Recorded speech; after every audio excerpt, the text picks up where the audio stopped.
Welcome, Scott. We're going to pick up where we left off and dwell deeper into fat burners. So, last video we talked about fat burners for women altogether. But I wanted to go and explore a bit more deeper into something specific, like the most popular we have heard are like Yohimbine, Ephedrine, and so on and so forth. So, do you want to kind of like, I know different countries will have different things. I talked about Mm. earlier videos that in my country, ephedrine used to be on a shelf. You could walk in, buy Right. a loaf of bread and a jar of ephedrine. You can't do it anymore.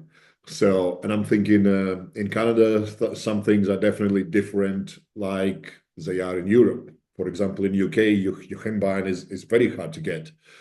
You need to order it from overseas. It's not a thing as such. It used to be very easy to get, but let's talk about what's actually happening there. The good, the bad, the ugly. Where does it come from? What is the effectiveness of these things that we most commonly see? And is there a merit of using any of these? Because let's be honest, everyone is now jumping on GLPs and all that kind of stuff. Might Yeah. as well look into something that doesn't require you to inject anything. So I'll leave it to you and start with whatever you think is maybe over the counter more applicable for your side of the world first, and then we can dig deeper in everything else. Well, you mentioned Yohimbine being popular, which is interesting to hear because where I live, it's not as common. It's not OTC here, but it's OTC in the States, and which is an hour away. So it's interesting that an hour drive, and one is legal, one of them is not. Ephedrine is legal here, illegal in the States. Yohimbine is legal in the States, illegal in Canada, as far as I understand, anyways. But definitely in Canada, it's illegal. Um, it comes from an African tree bark, some alkaloid of an African tree bark. Um, I wouldn't classify it as much as a fat burner because it doesn't really oxidize triglycerides, but what it does is it improves the mobilization of them. So it kind of gets the triglycerides out into the blood so we can now burn them. So it's not essentially doing the fat burning or the oxidation. It's essentially getting the shit out of the cells so we can burn it. So the mobilization of it. Um, in Lyle McDonald's work, who I think everyone should be aware of, he uses protocols with Yohimbine to kind of get that last little bit of stubborn fat out or off of the body. Because typically you can lose body fat relatively easily. Everyone can, despite what they think, if there's an energy deficit in place. But once you're getting down to the lower body fat percentages where you're starting to threaten basically, homeostasis in a negative way, the body starts to hold on to triglycerides a little bit or fat cells a little bit more. So that stubborn area in men, like the love handle area, or in females, could be in their legs to some degree, or maybe their triceps. Um, Yohimbine becomes kind of useful there because it helps mobilize fat. It works by kind of it's an antagonist. It's an alpha two antagonist. So basically, what it does is it prevents the ability for CAMP and HSL to decline. It keeps them elevated, and they're responsible for increasing fat mobilization. And that's essentially how it works. Um, I find it quite effective. Again, once we're getting down to the very, very stubborn areas that we're trying to get. If you're getting that last few percent without a change in energy balance per se, the introduction of Yohimbine gets things noticeably changing. Um, but it can increase anxiety in people. It can also increase blood pressure in people. And if you take it as you need to on an empty stomach, it can make you feel nauseous. So it's individual. Not everyone experiences these things, or at least not to a detrimental degree, but it is relevant. And if you're not in a fasted state, the presence of insulin blunts the effects of yohimbine. So it's crucial that you're fasted. Otherwise, it's doing literally nothing. So from a user case point of view, what I've seen is the people that can deal with the potential nausea feeling in the fasted state, they use it, they like it, it works well. Some people can't get over that feeling.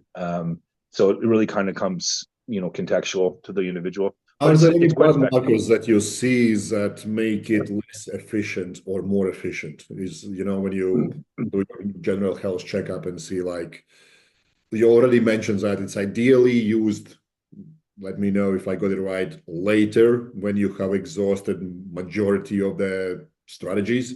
That would be the best place where to introduce it, not at the very beginning of fat loss stage. But is there also any kind of health markers that someone would need to be aware of to make sure that it actually works instead of just wasting some money and potentially health? Yeah, for sure. Now, two things. Like one, you could introduce it whenever you want, but to experience the potential negatives, the nausea and or the blood pressure and or the anxiety, to get increased fat mobilization when an energy deficit will just be doing that for you automatically, it just makes it not needed. It doesn't mean it won't work. It just, why bother? Um, so I would be saving it till you're needing that bullet, because it is a very specific tool. So I'd be only utilizing in that scenario. With blood work, obviously just monitoring blood pressure, the introduction of yohimbine, you're going to see an increase in blood pressure. It's not going to be a constantly linear increase, but you'll see movement up from baseline. And it's not dangerous potentially, unless you're already riding very, very high, but it's something to be aware of. And then in blood work, if you're paying attention, you would see an increase in triglycerides, because it's literally putting more fat into the blood, and triglycerides are measuring fat in the blood. So you would see that, just like you would see that if you use, say, growth hormone, um, which we'll probably be getting into. But those are the two things I'd be looking at. But I mean, I wouldn't bother with blood work for using yohimbine. I would just use blood pressure, because that's an easy check you can just do at home. There is some anecdotal evidence, if you will, showing an increase in libido, and it's used in certain populations for erectile dysfunction in men. I'm not aware of literature that proves that, but it's one of those, um, Chinese medicine type things. Only it's not Chinese theoretically; it's African. Yeah, but it's one of those like long time remedies that they think helped. So there could be some validity to that. I have heard of females orgasming while using yohimbine, doing exercises like leg raises from the stimulation, because it does increase blood flow to certain areas. So that could be a potential off-label use in the fitness scenario. But I haven't had that experience personally, and my clients haven't really mentioned much about that. But from a fat mobilization of stubborn areas, it is effective. It's just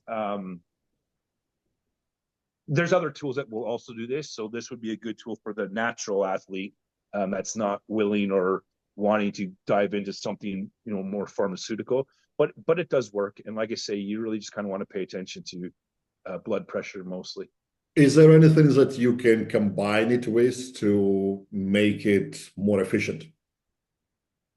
Well, you can combine it with something that then increases fat oxidation. So you could combine it with something like clenbuterol. But again, when you combine it with a stimulant, you could get even an additional increase in blood pressure. So it's just something that you have to Hmm. monitor.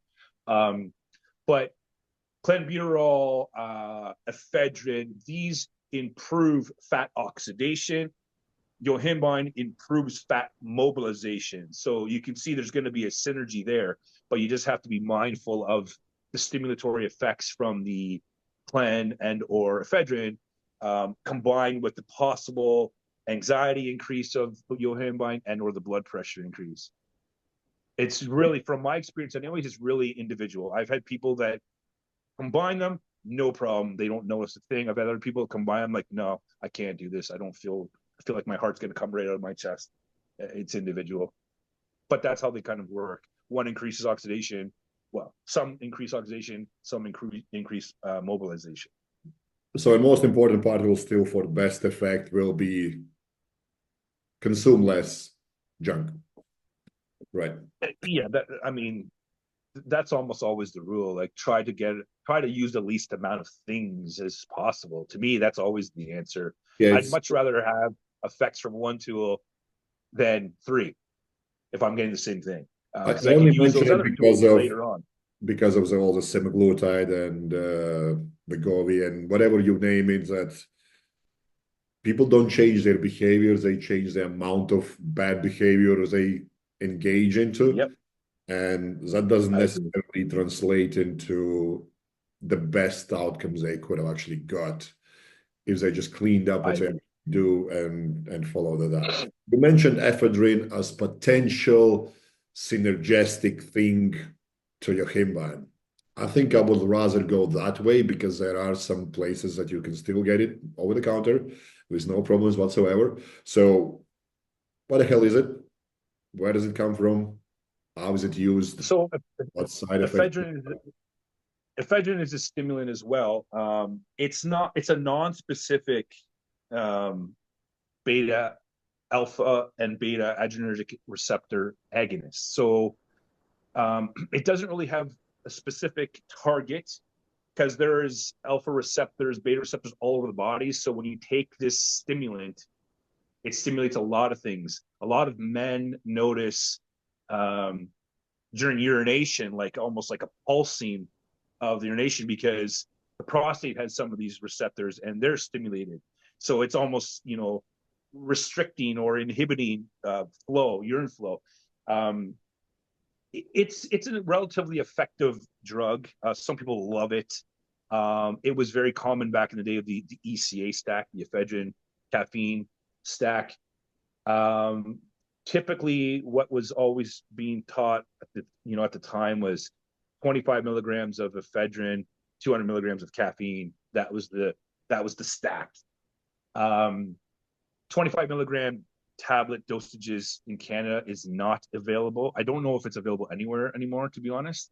But what you can get here is 8 milligram because it is in some um, certain medications, like cold medications, people with breathing issues, you can get ephedrine in that. I think 8 is the dose here. So what usually happens is with my clientele is we'll start with the 8 or maybe 16, something like that, and because I want to get the least into you and get something out of it. So if I can get 8 milligrams of ephedrine and a little less caffeine, say 8 milligrams and 100 milligram caffeine, a tablet of caffeine tablet. If I'm getting benefits out of that, I don't necessarily jump right up to that 25. There's nothing magical really with the 25 and 100. It just seemed to be back in the day that was the demographic that was using. It could have been a body weight thing, most likely. But it's like I said, it's a stimulant like clenbuterol, but it's not specific. So you're getting stimulations all over the place. But it's very cheap, very cheap. Here it's very accessible. It has a short half-life, so it has some benefits for sure. Um, what it does is it increases that cyclic adenosine monophase, so the CAMP, and it increases hormone-sensitive lipase, and those then increase fat mobilization. So it also increases the thermogenesis of your body. I would say around probably in that 20-25 milligram range of ephedrine with 200 milligram caffeine is very comparable to clenbuterol. You're probably getting anywhere from a 10 to a 20% increase in the thermogenic effect. So that's essentially like 10 to 20% of your calories. If you, without removing 10 or 20% of the calories, you can just put that drug in play and you're kind of getting the same sort of effect. You mentioned about half-life. So how long is the half-life for both of them? So is it something that people need to be aware of and take early in a day? And another thing is also how long can someone use this until they run into issues? Because I know guys who have taken it for years and sadly, those guys are not around anymore. And that could be a mixture of that they never stopped using anything ever. Yeah, So that it's just truth. They were taking everything there is out there forever, and yeah, it didn't play out very well. So you want to tap into that, like what is a half-life, what people need to be aware of when they if they go this route, like hey, take it in the morning or don't take it past 2, 3 p.m. or whatever. And is there a risk of overusing it for too long that you would definitely put a red line about, hey, just use it for 2 months and then stop.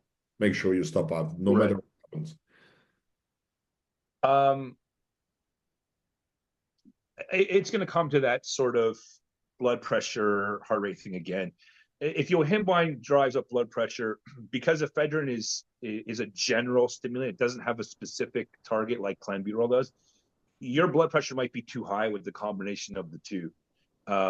So if you were using those, you might have to, reduce the timeline or of usage because of that specifically. But when it comes to ephedrine only, it's pretty well established in the research. Like if you don't have predisposition to any heart issues, you could probably get away with taking ephedrine all the time. It really probably wouldn't matter.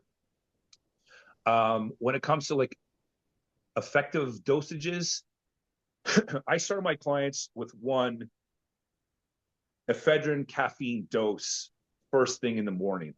Doesn't have to be fasted like Yohimbine. Doesn't really matter that much. The half life is going to be probably 4 to 6 hours ish with ephedrine, maybe a little less. But you can essentially do up to 3 dosages of 25 milligram, 200, 25 milligram ephedrine, 200 milligram caffeines 3 times a day. I've never had anyone need to get to that third dose because you were trying to, stagger them every 4 6 hours. You're getting a little bit close to the evening with caffeine that high. You could have sleep issues for sure. But a morning dose and a lunch hour dose, not really any issues with that. So I would start with one and see how that goes. But the half life, I believe, is around 4 to 6 hours. And I could be wrong. It's been a long time since I've looked that up. But I know it's around that. Um, and yeah, you could stay on it literally as long as you want.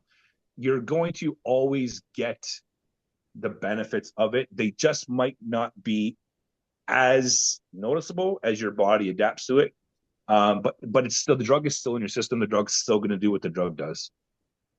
Is there a possibility of running into risk that you kind of damage your metabolism? This is a very popular thing to do. When you come off these things and you just regain a lot of unwanted things that you lost and a bit extra on top of that. I don't think that metabolism damage. I've never bought into that. I think that's one of the biggest fitness industry scams that has been done in the last decade or so. The guy who created that is also the same guy that kind of created this reverse dieting, also a bullshit scam. Um, I'm not aware of any metabolic damage being done. You'd have to cause some sort of organ damage to cause metabolic damage. And ephedrine's not going to do that unless you're being incredibly abusive with it. At the dosages that are effective for fat oxidation, it's not showing that to be an issue. I think what's happening in these scenarios is if I have 2,000 calories and I introduce ephedrine and I now have created a thermogenic boost of 10 or 20%, essentially changing my energy in, if you will, versus energy out, energy balance. I've skewed it to a deficit. And so what happens then if you decide to take that out, but you haven't modified the caloric change, you aren't in the same physiological state anymore. So I don't think any metabolic damage has occurred. You just have changed your energy balance and you haven't modified accordingly. I think that's what's going on. I'm not aware of any one single case where ephedrine caused metabolic damage. I'm not even aware of anyone that has had metabolic damage. Even It in the sounds like you studies always about advocate for prisoners. be precise with your tracking, which a lot of people don't want to do. They just want to add some magical drug on top of whatever the hell they do. And lo and behold, you end up doing more intake than you were actually doing before. And then magically you think nothing works. Well, with the same sort of circle of people that kind of touted these metabolic damage and reverse dieting and all this kind of shit, they're also the ones that popularized if it fits your macros and almost encouraging. I don't know if they officially were encouraging this, but so I can't say for sure. But where I live, it was intended to allow you to eat whatever you wanted as long as it fit your macros. So people were looking to eat crap because they could make it fit. But what we're forgetting is that there's an allotted error margin on nutritional labels up to 30%. So if I'm IIFYMing my foods by a nutritional label, I'm using ephedrine, which gives me a 20% thermogenic boost.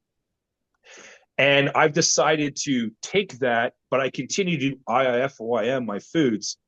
I possibly have a 20% change from thermogenesis from the reduction or removal of clean or ephedrine, and a potential 30% error margin. I mean, there's a theoretical possible, 50% error margin here periodically. So it's very easy to skew your energy balance and the body's average over time. It's not today I ate in a deficit, so today I lose body fat. And tomorrow I ate in surplus, so tomorrow I gain body fat. It doesn't really work that way. It's average over time. So if your habits are encouraging you or guiding you to be eating crappy foods because they taste good and you're just FYMing it and using drugs to fill gaps all the time, you don't have very good habits in place. And you're likely going to just have a skewed energy balance and you're just not measuring it properly. And you're either wrong in what you're assuming is your energy intake, or your measurements are inaccurate. You're probably measuring body weight only, which doesn't account for actually body composition. And if you're taking drugs that skew blood pressure, which skews body weight, if you're taking food off of a label that will be fluctuating in sodium levels, you're skewing body weight. So if you constantly have this body weight that's going all over the place and you're doing things to manipulate it, you're forever going to be lost if scale weight is your proxy to accuracy.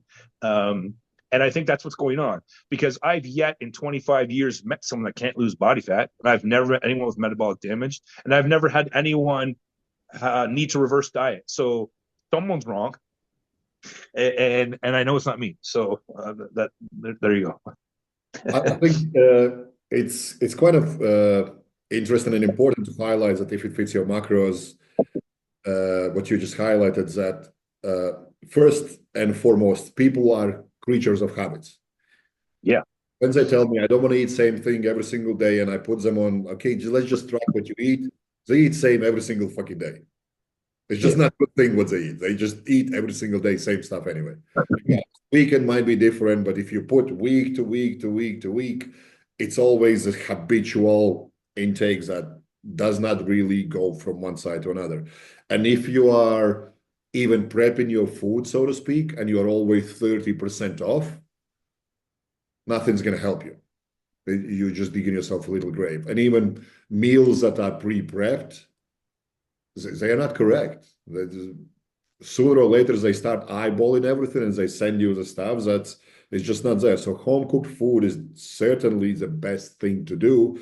And also the most complex, to be honest, because that takes away a hell of a lot of time off your day. And I see that's the biggest kind of stumbling stone on for every single person I work with. Like if they don't have a cook or they don't have a partner who is on a same page, this will be the one thing that they need to address before adding anything on top of that. Like, how can I take more control over my nutrition? Even when you go and eat out, you can eat out in same restaurants. Can you go and maybe inquire in a kitchen about what do you use for this or that? Like, I've seen so many guys who are ordering Caesar salad, but it's like honey added there, a lot of oil added there, and this and that. And that salad Mhm. is like 2,000 calories. Yeah, it looks like Yeah. lettuce, but there is 2,000 calories of everything else on top of that.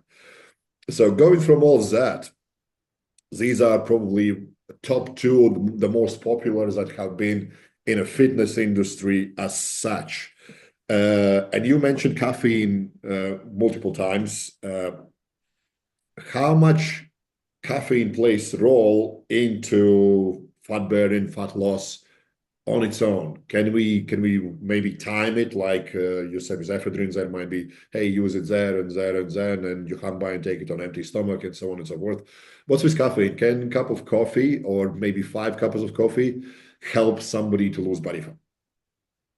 Yeah, caffeine is going to cause an increase in thermogenesis, just like say ephedrine or clan. It's just not to the same degree, but I think caffeine has a lot of benefits, but more so than anything, when it comes to like fat loss, is if caffeine keeps you stimulated, ideally you're doing more of something. If you just drink coffee or caffeine and never get off of the chair ever, and you sit right beside somebody that doesn't drink caffeine and never gets off the chair ever, the person that drinks the caffeine will have slightly more fat loss.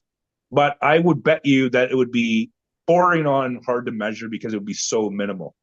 But if caffeine keeps you moving or keeps you active, that's going to lead to more energy output. And then caffeine has quite a bit of research supporting it from a performance aspect acutely. 4 to 6 milligrams per kilo can drive performance. It's a lot of caffeine, but it's driving performance quite well. So it's offering its benefits not strictly from it being a stimulant itself, though that is relevant, but more so how that stimulation is getting you to perform or to move. And then caffeine also is a very mild diuretic, which can also help. Um, so it's good, but in terms of timing, the half life of caffeine is longer than ephedrine. It's more like 6 to 8 kind of idea, say 6. And it doesn't take a lot of caffeine to hinder the body's endogenous production of melatonin, which is very important for quality sleep. So if you're taking caffeine too late into the day, 6 hour half life is not nothing. If you take if you take 100 milligram caffeine at dinner time, 6 hours later, you still got 50 milligrams. I think it's around 15, like 1.5, 15 to 20 milligrams of caffeine blunts or hinders melatonin release. So just a small amount of caffeine can affect quality sleep. And that's something that could be accumulating. So anytime I'm working with an athlete or a person that's, just has a fat loss goal or whatever, and we're using a stimulant, we try to get the stimulant use done before mid-afternoon ish if they're going to bed at a normal 9 to 10 p.m. kind of thing. But it's individual. Caffeine to me is a fantastic overall round, drug, if you will, but it's more so because it's in coffee and coffee tastes good. That's really it. This opens up some conversation about nutrition on my side that I would like to you expand because you said, okay, if your insulin is getting up, your Yohimbine is not going to be as effective. So is there a good reason for, let's say, somebody to start their day with just protein and fat after they had that Yohimbine, make protein, fat, maybe carbs before training, midday or afternoon, whatever the hell there is, and then at night, again stay away from the carb intake, which we see a lot that bodybuilders usually do. So later in the day, they will kind of taper down the carb intake and usually just have just protein and not much else. So is there any kind of nutritional strategies that people can follow up to enhance even further these supplements for the goal of, for the purpose of fat loss? In theory, yes, there is. In the practical world, I find it to be boring on irrelevant. Usually, there's niche scenarios when you're working with somebody that's spelt all the words and now they're dotting their I's and crossing their T's. Now you can get very specific to nutrient timing, meal timing, all that stuff. That becomes more relevant then. That's kind of to me like the sprinkles of icing on a cake. In theory, it's true, yes. But if you can get somebody to comply and stay consistent with an energy balance that is, designed to cause the goal. So if they want to lose body fat, it's an energy deficit. If you can get them to comply to that, that is going to do almost everything you need. Once you start getting to the very, very niche scenarios, timing of nutrients, timing of certain foods, certain stimulants or supplements becomes relevant. Yes. I would say keeping the carbohydrates lower as the day goes on. To me, that's more about keeping the calories dwindling a little bit more as the day goes. More food during the day when you're more active, less food in the day when you're winding down. That's just kind of a logical, way of approaching this stuff. And then there could be niche scenarios where you need to attack something, like somebody that doesn't have good sleep habits or good quality sleep. Sometimes carbs can help bring in more endogenous melatonin release and improve sleep. But I wouldn't be trying to do that unless you've got the foundations covered. And I've yet to meet anyone who's come to me, even at the highest of high levels in any sport. I've got 5 professional athletes in 3 different very well-known sports like MLB, NFL kind of thing at the moment. So they're theoretically top-tier athletes. Even they have come to me with the foundation not correct yet. So until you have that established, I wouldn't bother with that kind of stuff unless it's improving compliance. I hope that makes sense. From a physiological adaptation benefit point of view, I think the foundation is much more relevant and should be established first. The other thing with carbs before bed is they can now blunt or lower endogenous growth hormone release, which is very important for recovery and growth. So timing of food is a thing, but for me, it's niche and it's contextual, and I'm aware of it, and I'm aware of when I feel it's appropriate to apply it. But I wouldn't come out of the gate with a plan that's very detailed to that aspect, because I think it would be tough for compliance. If I'm telling everybody you need to supplement this at 8:15 a.m. and then eat this at 9:25 and then drink this, then I feel like all at once people are just gonna be like, what the fuck is all this? And I'd rather just get them to eat the adequate energy that we need, measure real world results, and then start to tweak and fine tune things. I'm more of I try to design my protocols around you and your lifestyle than I am trying to get you to rearrange your lifestyle to follow my protocol. Because I think there's a lot we can do that's very easy for me to adjust around you to start getting the ball rolling. And then once progress is being made, motivation is increasing, things just start to roll, then we can start wrenching on things a little bit more specifically to the individual. So it almost sounds to me like you're advocating for something that so many people overlook is this will be a new lifestyle change that should be permanent, not 6, 8, 12-week transformation. If you want to be lean, fit, healthy, you need to live like lean, fit, healthy people do, not just rely on drugs. And following up on that nutrition and whatnot, you said, maybe there are some kind of micronutrients or vitamins that you feel like are depleted more if these supplements are introduced, because you touched up on sleep and whatnot. ZMA is a great example for sleep. Very few of them actually work because they underdose it. They put magnesium that doesn't make any sense, and because there are many different types, only ones that I've actually personally experienced that make any sense and does work is Strong Nutrition one, ZMAX, because they actually put in clinical dosages and they pick specific zinc, specific magnesium, and so on and so forth. And even that one, I need to dose and a half because I'm so big to feel the difference. And I feel huge difference compared to any other supplement out there. So is there any micronutrient or vitamins that might be used early in a day with, let's say, caffeine, Yohimbine, or whatever? Because if you're in calorie deficit, you're most likely are malnourished. So is there something that people could potentially look for to make sure that they don't deplete their body to the point that taking any of this will not do any difference whatsoever because there is something else missing? Well, Strong Nutrition does a very good job at keeping the quality of their product up. I've seen quite a few of it. I mean, I've done a lot of traveling with Richard from Strom, and him and I talk quite a bit. So they have an excellent product. All their line and stuff is good.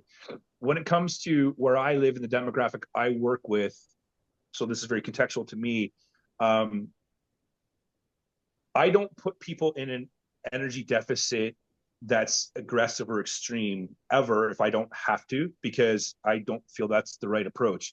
I want to, like I've said a million times to multiple people that I talk with, I try to get the most out of the least. If I can get fat loss out of you with a 5% energy deficit, I want to. So when it comes to this, I think it's individual. Blood work would help determine that, but typically just a general multivitamin is a good buffer. But until your energy deficit is extreme, that you're running risk of nutrient deficiencies, I wouldn't start trying to get too finicky unless you have blood work to prove otherwise. So as you mentioned in previous videos, run the diagnostics on your body. Are you healthy to do this beforehand?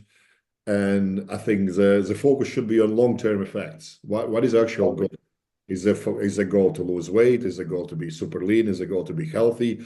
All of them kind of sound exactly the same, but focus might be slightly different on quality of food you introduce, daily habits, and so on and so forth. I think there was a lot that you kind of unpacked that is useful for people instead of just going in and saying, give me the fat burner, and then they just grab whatever the hell they are given. So now they can make a decision and looking at the label, okay, this seems like just overglorified nonsense, or this is really good, give me some of that as long as I have covered everything else. Is there anything else you want to add? Because I'm mindful of your time and I'm going to let you off, but I think this is a great insight in Yohimbine, Ephedrine, caffeine.